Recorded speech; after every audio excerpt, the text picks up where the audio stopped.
الحمد لله نحمده ونستعينه ونستغفره ونعوذ بالله من شرور أنفسنا ومن سيئات أعمالنا من يهده الله فلا مضل له ومن يضلله فلا هادي له ونشهد أن لا إله إلا الله وحده لا شريك له وأشهد أن محمدًا عبده ورسوله أما بعد فأعوذ بالله من الشيطان الرجيم بسم الله الرحمن الرحيم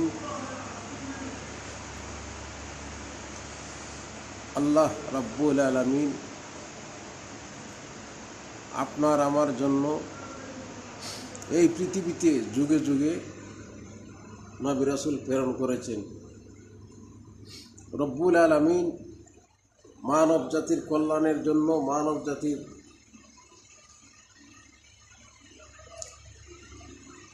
সঠিক পথ দেখানোর জন্য রব্বুল আলামিন যুগে যুগে প্রত্যেক জাত থেকে নির্বাচিত করে এক একজন পয়গম্বর দুনিয়াতে প্রেরণ করেছেন। নূহ আলাইহিস সালামের জামানায় আল্লাহ রাব্বুল আলামিন যখন নূহ পয়গম্বরকে তার উম্মতের কাছে দ্বীনের দাওয়াত পৌঁছানোর জন্য আদেশ করলেন, পয়গম্বর নূহ আলাইহিস সালাম যখন তার কওমের কাছে দ্বীনের দাওয়াত দিতে লাগলেন, তখন তারা তামসা, হাসি ঠাট্টা, বিদ্রূপ শুরু করল এবং মুষ্টিময় কিছু লোক নূহ পয়গম্বরের সেই দাওয়াত গ্রহণ করল, আর অনেকেই তা গ্রহণ করল না। তো আল্লাহ রাব্বুল আলামিন তাদেরকে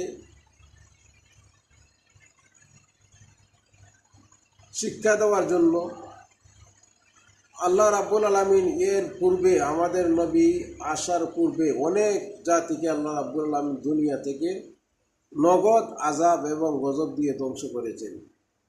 যারা আল্লাহ রাব্বুল আলামিনের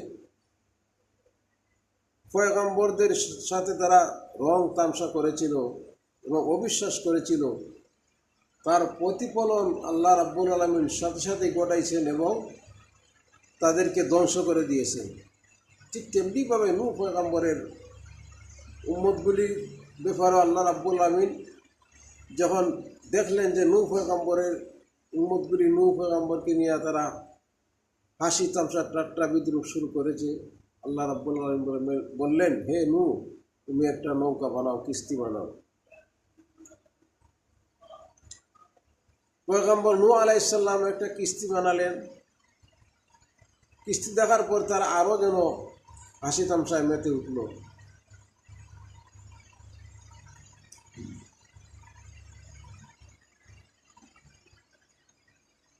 এর পরিশেষে নূহ পয়গম্বর যখন কিস্তিটা বানাইলেন, শুকনা পড়ে আছে, নূহ পয়গম্বর তার উম্মতগুলিকে বলছিলেন যে আমার দেশের ভিতরে গজব আসবে, আযাব আসবে,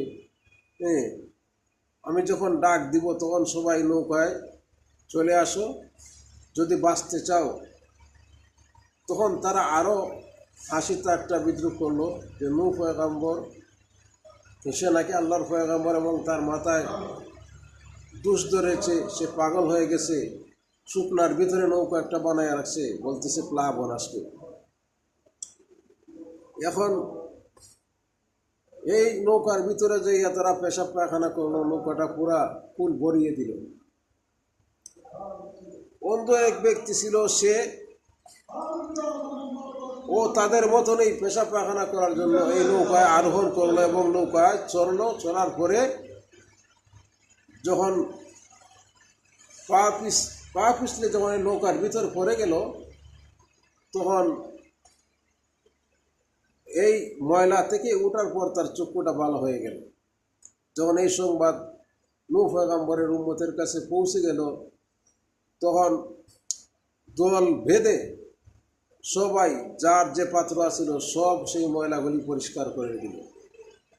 কিছুদিনের ভিতরেই আল্লাহ রাব্বুল আলামিন যে ওয়াদা করেছিলেন, পয়গম্বর নূহ তোমার উম্মতগুলিকে জানিয়ে দিয়েছেন, আমি যে বলেছিলাম প্লাবন আসবে। নূহ পয়গম্বর বললেন, প্রভু আমি আমার দায়িত্ব যা পালন করেছি জানিয়ে দিয়েছি। ঠিক তেমনি আল্লাহ রাব্বুল আলামিনের গজব আসলো। নূহ পয়গম্বর ডাক দিলেন, যারা যারা আমি আল্লাহর যে বাণী তোমাদের কাছে প্রচার করেছি যারা মানবা, তারা আমি যে নৌকা বানাইলাম, মালিক যে আদেশ করেছিলেন নৌকার জন্য যে নৌকা বানাইছি, নৌকায় আরোহণ করো। আল্লাহ রাব্বুল আলামিন আগে আদেশ করেছিলেন, ও পয়গম্বর নূহ তোমার বংশের কাউকে আমি ধ্বংস করবো না। নূহ আলাইহিস সালামের একজন পুত্র ছিলেন, তিনি মানতেন না, না মানার কারণে দূরত্ব অনেক ছিল। যখন প্লাবন আসলো, ঢেউ আসলো, তো মুসা আলাইহিস সালামের সন্তানের মাঝে অনেক ফাঁকা ছিল। তো মুসা আলাইহিস সালাম বললেন, আল্লাহ আপনি তো বলেছিলেন আমার বংশের কাউকে ধ্বংস করবেন না। আল্লাহ বলেন, ও মুসা, যে তোমার আদেশ মানবে না সে তোমার বংশের কিভাবে হয়? আর তোমার নূহ আলাইহিস সালাম বুঝতে পারলেন এবং তা ওনার ছেলেকে ধ্বংস করলেন। ঘটনাক্রমে একজন বুড়ি ছিলেন, নূহ আলাইহিস সালাম সেই বুড়িকে নৌকায় আরোহণ করাতে ভুলে গেছেন।